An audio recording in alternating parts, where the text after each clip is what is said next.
Welcome to Waterspout, brought to you by the St. Johns River Water Management District.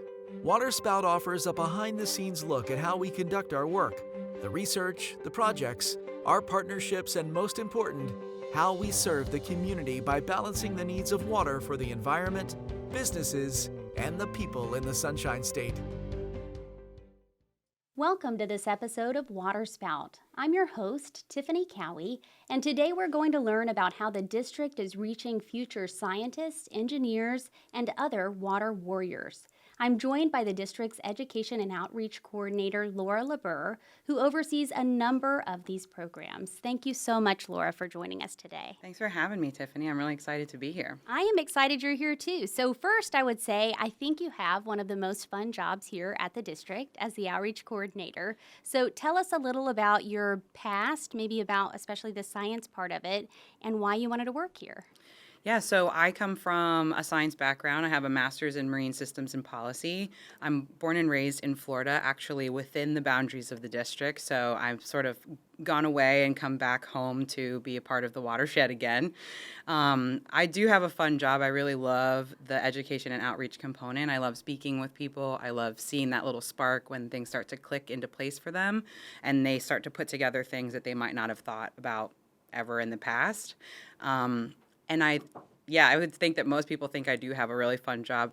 I carry around a lot of stuff. I'm always schlepping bags to go to events and things, and a lot of times staff are like, "What are you doing with all those things?"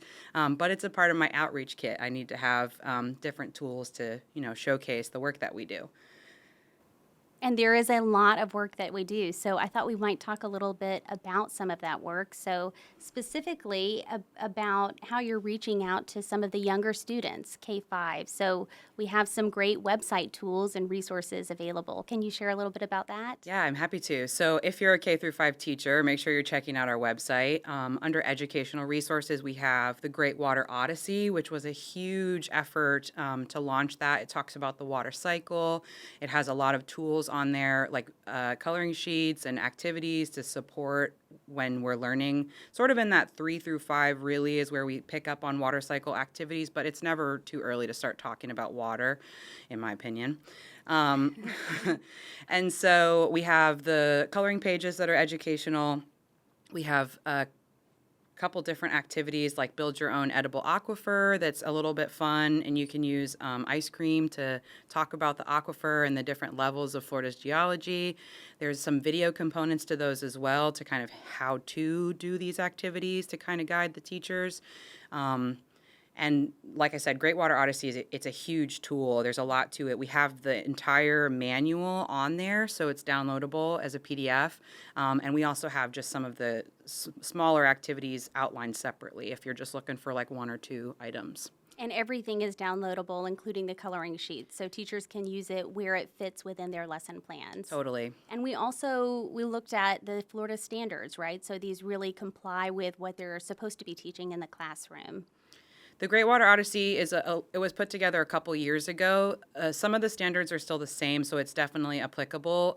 The next generation Florida State standards are like a little bit different in terms of language, but I definitely think that Great Water Odyssey will still apply to those standards as well. I think so too, and we've really made great strides, and you specifically with community outreach and trying to make relationships with teachers and try to teach teachers so that they can go out and make sure that our students are learning about what we do here at the district. So tell me a little bit about some of the ways that you're doing that. Yeah, so we used to be community partners for Project WET. WET stands for Water Education for Teachers. So leading into encouraging teachers and making them more confident in talking about water resources. We've got a lot of new teachers in the state of Florida, and a lot of them aren't necessarily from here, so they might not be familiar with our very unique ecosystem and our watershed. So bringing that back and really giving them an opportunity to feel confident. Project WET is going to be a workshopped professional development opportunity for teachers. We're still building out our community partners as we re-engage with that curriculum.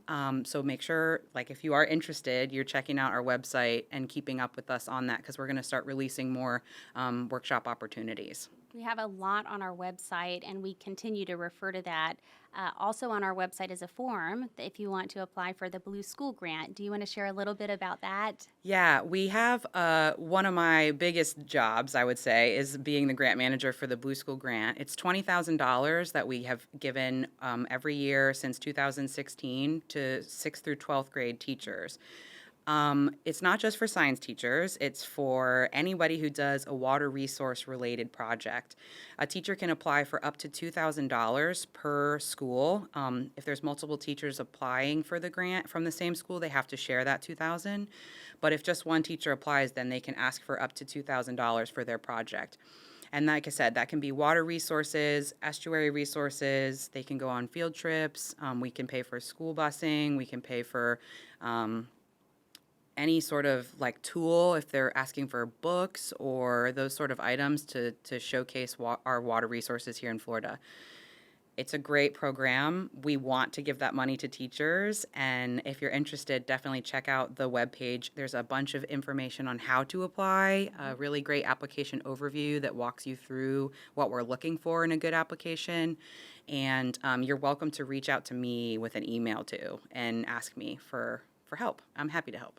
I love that. And the timing for that, for applications, what does that look like for teachers or for parents who are interested in having their teachers apply for this money?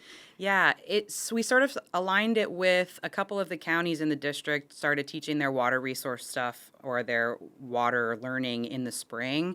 So the application period opens in the beginning of the school year, early August. Teachers have quite a bit of time to apply, although a lot of them wait until the last minute, which is fine. They're still applying and getting their applications in, so that's great.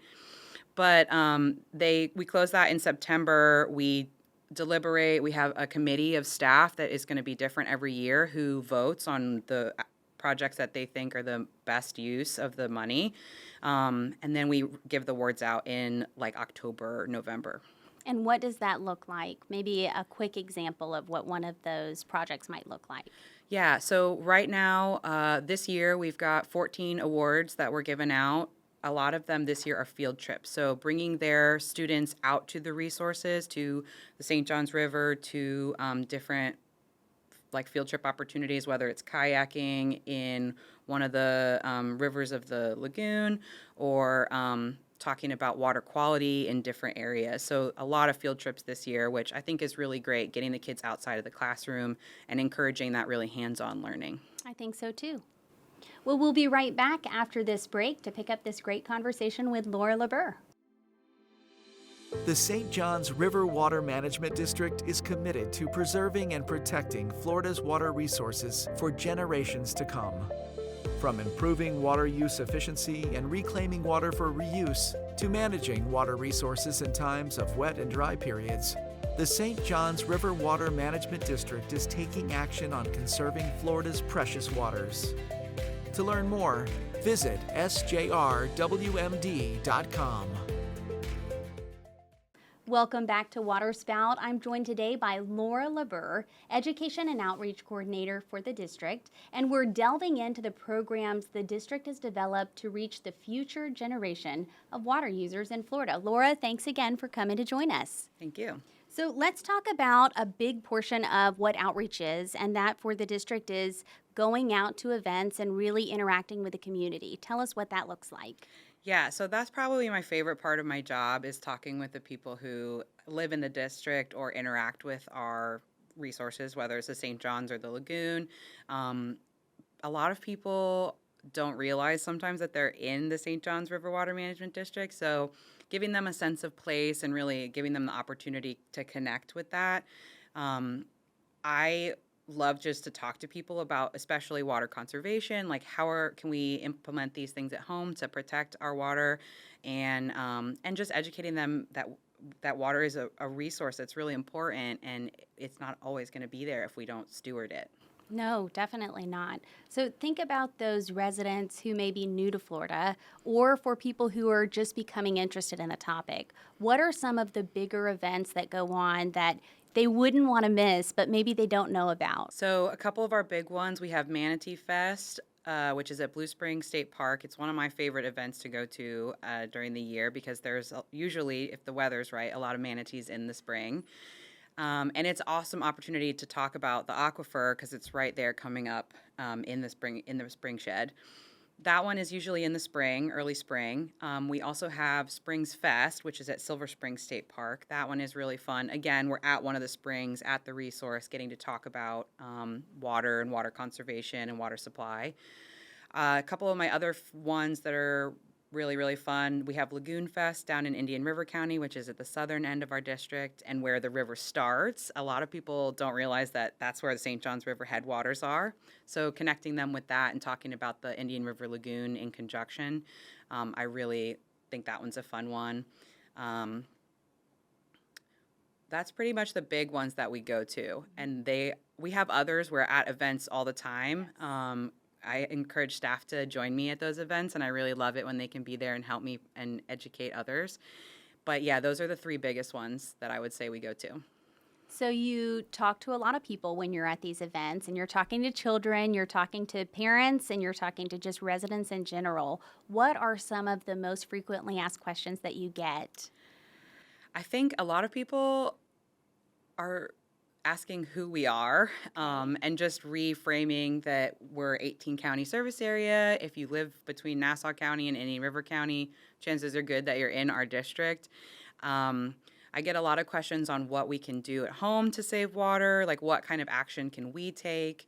And that's one of my favorite things to talk about is water conservation, because there's a lot of small things that we can do that save like gallons of water a day. We also get a lot of questions about how to get out on district property because we have so much of it. So I love to answer those questions and kind of connect people with a recreation opportunity. And we get a lot of people who are like, I've been out on that property. I love that property. We love getting out, especially in the Upper Basin. A lot of people have been out to Blue Cypress and to Fort Drum. And that's my home area. So I love to talk about those in particular. I love that. And I love that you love water conservation. So I'm sure you wouldn't want to wrap up this interview without getting the chance to share a few of the tips maybe that would be most impactful that residents can actually put into practice. Sure, yeah. The biggest one is to know your watering days. If you live in our district, you have watering days and there's watering restrictions. All that information is on our website. If you know your address, the last digit of your address is going to dictate which day you water. We also, the best way is to use smart technology for your irrigation. I always say that your irrigation system isn't a crock pot. You can't just set it and forget it. You need to make sure you're conducting at least annual maintenance so you don't have any leaks, you're not wasting water, you're not watering the sidewalks, because that's all wasted water, right? And then a couple things you can do at home, check for leaks, make sure that, when you're washing your hands, you're not running the sink. The biggest one that when I ask people, they always love to say, when you're brushing your teeth, make sure you turn off the tap. I don't know, whoever decided that was like the biggest one. Everybody knows that one, so I'm going to say that now here too, because just to reiterate, that is a really helpful way to save water. And just make sure you're thinking about how you use water because every drop counts. Every drop counts. Laura, thank you so much. You've been a pleasure to have as a guest here. Thanks for taking the time to listen to our conversation today about the future of water. We hope you'll tune in for our next episode of Water Spout. If you enjoyed what you heard, be sure to subscribe so you have first-hand access to future content. Until next time, use your water wisely. Thanks for tuning in to this episode of Water Spout. To hear more episodes, find us on YouTube, Spotify, and Apple Podcasts. Connect with the district on social media or visit SJRWMD.com for more information on today's topic.